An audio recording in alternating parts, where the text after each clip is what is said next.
Namaste. Today I am doing the operating system assignment 2 presentation based on the topic priority scheduling. And now I am going to continue with the introduction part. Let's say the contents first. So here we can see the contents what I have been included, that is introduction, problem statement, experimental setup, implementation setup, observations, comparison evaluation and conclusion. So these are the contents I have included for the priority scheduling of my topic which have been chosen, that comes under both with aging and without aging also. So this is the topic which I have been chosen, and let me go with the introduction part. So here in the introduction part we have been talk about the priority scheduling, how it works based on the CPU scheduling.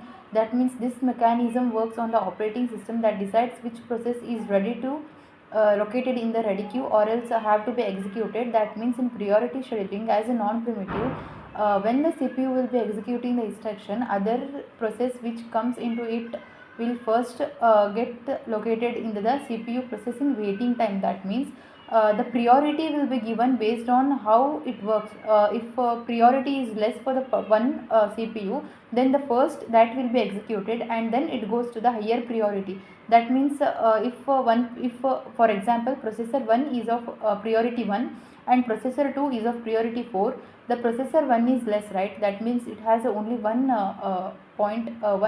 priority. Scheduling means 1 minute it takes for execution process of the instruction. So first the CPU executes that and then it goes to the second instruction.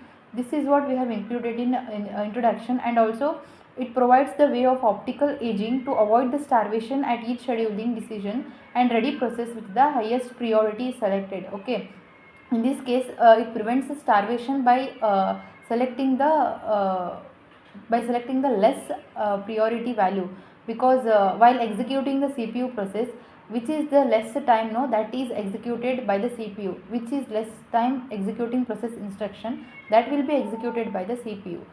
So this is what the introduction, and then next this is the problem statement based on the priority scheduling. We have to create and improve it, how it works, and the table evaluation process all we have to do, and design a priority scheduling algorithm that is non-primitive. Create and integrate aging mechanism. We have to make aging and with aging and without aging that prevents the starvation, and have to implement the program code for this particular set of data set of problem. So here is the experimental setup of what programming language we have used for the uh, priority scheduling. So I have chosen the Python programming language because it will be more reliable, fast and simulation, and it provides the more accuracy and memory usage, and also time consume is also less because of Python programming, as it is a user interface and a high level language.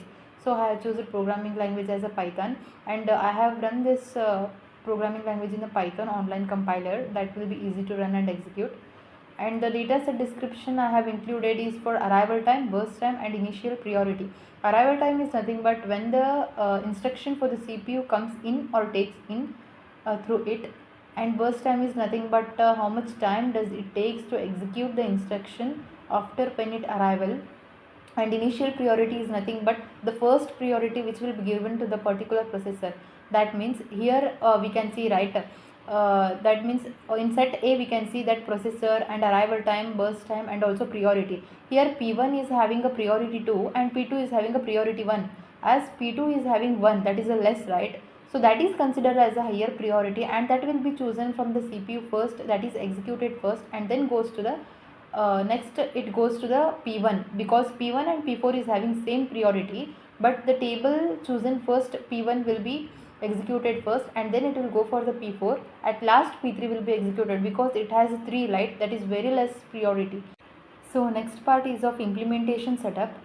So here we have chosen the step-by-step procedure to execute the priority scheduling. As we can see, first we have represented all the processor's arrival time, burst time based on its priority, and then we have selected a one by one procedure. That means if t is equal to 0, increasing order, that means as we have to go 0, 1, 2, which will be less, that will be chosen first, right? So it goes in this order, and then in next step we have to continue this step until all the processor gets complete. Once all the processor get completes, then its execution time, turnaround time, waiting time, context switches and all will be executed. So here we can see the flow chart as in the above I have been written. That means first the new process will enter to the ready queue. That means to execute the instruction, it comes into the ready queue, and from that the primitive wise, based on the as I have chosen primitive scheduling, right? So based on the primitive workspace, it goes to the running. That means which will be having a high priority based on the instruction, it goes with the running, and then it will be automatically executed. Then if in case the which we have will be chosen the instruction that is having the less priority compared to the next one, means first which will be having very less priority, then it goes for the first. That means as we saw in earlier, right, P1 is having 4, P2 is having 3, means first it goes to the P2 based on that priority. That means if it goes to the P2, then it goes automatically from running to the waiting, because previously P1 is having 4, P2 is having 3. So P1 will go to the waiting list because it is having more time. So first which will be having less time, that is executed first in this diagram, as we can see. So this is how the procedure followed in this flowchart. And next we'll go with the program code. This is main program code what I have been written in Python. So here the class process, that means def function I have been used as a int type. Here I have taken all the arrival time, burst time and priority, and this self.pid and self.arrival, burst time, priority, these all have been appended, that means accessed through the self content to the class process from the Python definition integer function. And then a definition def priority function I have been created by including processor and aging. If aging is equal to false, then it will be executed as a aging test bit which increases, and then if it is then it compares with the time. If time is equal to 0 and completed is equal to 0, then n is equal to length of process. That means initially we will be not chosen any processor, right? So first it will be equal to 0, and I have included a while loop to compare to execute one after the another. Here P for as I have used Python, so list and all I have been included in this. So P for here expression and all will be included in Python language, as I can see, you all can see in my programming language. And if it is not in a ready queue, then it has to go for the waiting time, right? So the time will be incremented and will be continued. And if it is aging for a P, then it should be ready. And if it is not equal for the current execution, then it goes to the waiting time. If it is equal to the current, that means if it is having a less time, then it won't go for the waiting counter, because it will be having less priority, so it is executed. But if it is not having a less priority, then it goes to the waiting counter and then it will be incremented there. And in the next part I have compared the counter and the aging also. Waiting counter is equal to 0, then remaining time will be left, because if it is having a, if P1 is having 4, P2 is having 3, means P1 is more, right? So it will be remaining time will be 1 compared to the P2. So that will be located in a remaining function in my programming language. And if the current is not equal to it, obviously it goes to the waiting counter, and contest switches occurs there to provide the answer of the processor after all the execution process. And here see, I have used the list to return the gunshot. Gunshot is nothing but completion time of each one, how it executes, how it happens one by one until all the process gets completed. So here I have used processor P1 as a 042. 0 is nothing but the arrival time, 4 is nothing but the burst time, and 2 is nothing but the priority given. Like this I have been used for all 4 priority scheduling. And next I have been used the print statement for the priority scheduling without aging. So here gunshot and result I have been included. And in next part the same print statements I have been written, and a gunshot and a process table have been executed in the programming language. See, here is the output of the programming output what I can show. So gunshot is of P1 0 1, that is the process. These are all the processor P1 P2 P, and 0 1 2 are of arrival timing, and 1 2 3 4 are of priority scheduling timing. This is what the output I have been got for the priority scheduling without aging. This is of without aging. And here is a processor table. That means if P1 waiting time is of 3 and turnaround time is of 7, and RT is nothing but the remaining timing, because it will compare P1 P2 P3 P4, which is having less it executes first, which is having more it provides the remaining time as 7 or 4, and the contest switches provides gets as a 4. This is how the output of our my programming language through Python of priority scheduling. And this is same as priority scheduling only, but it is a with aging. Before we saw without aging, it is a with aging enabled. Here also same, we will get same processor table, waiting time, turnaround time, which is having a less time, it executes first, which is having a more time, it remains in the remaining time and executes with the turnaround time and waiting time. And context switches for this is of 6. So this is how the output of priority scheduling with and without aging will be there. And here is the observation.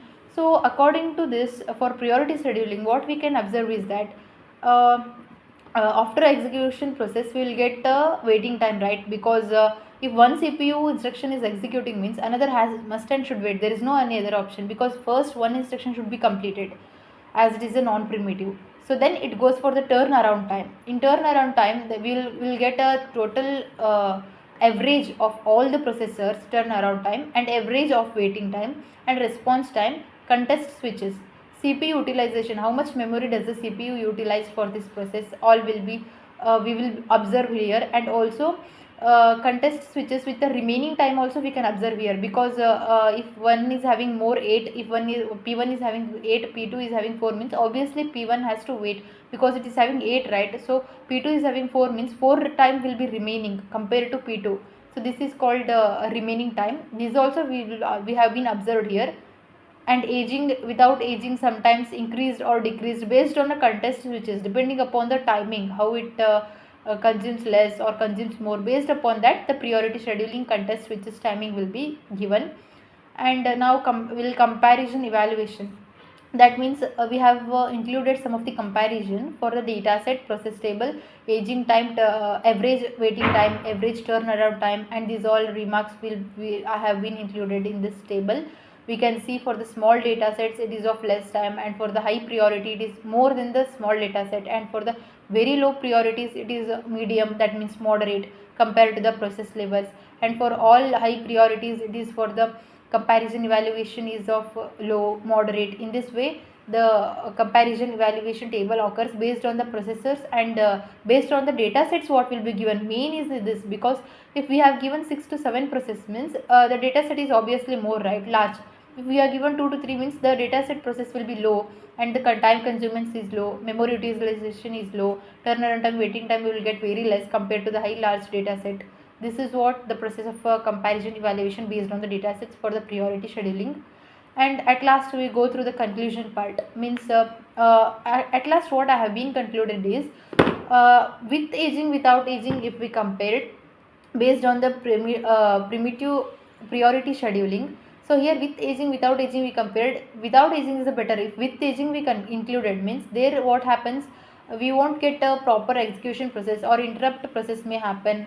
And also the changes in the number of a contest which is here we can see. However, the fairness gains generally out through these contest in the systems where starvation is unacceptable. That means if there is a without if there is any interruption occurs, that means with aging the starvation occurs and a programmer execution can't execute the instruction properly.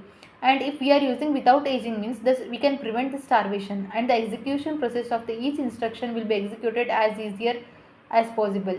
So according to us the conclusion comes with the without aging priority scheduling is very better, because it provides us more accuracy and time consuming and better memory utilization.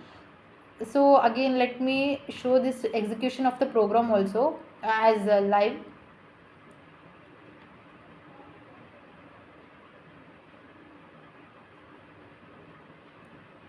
See, this is the output of a programming language based on the Python of priority scheduling. Here we can see priority scheduling without aging, right? So here is a Gantt chart of all the processors, that is without aging. And here is a processor table and priority scheduling with aging enabled. Here is a Gantt chart. Gantt chart is nothing but that is what value we will get after after all writing the waiting time and completion time of the particular instruction process. This is a processor table for without aging. So this is how we have implemented the programming language of Python for priority scheduling.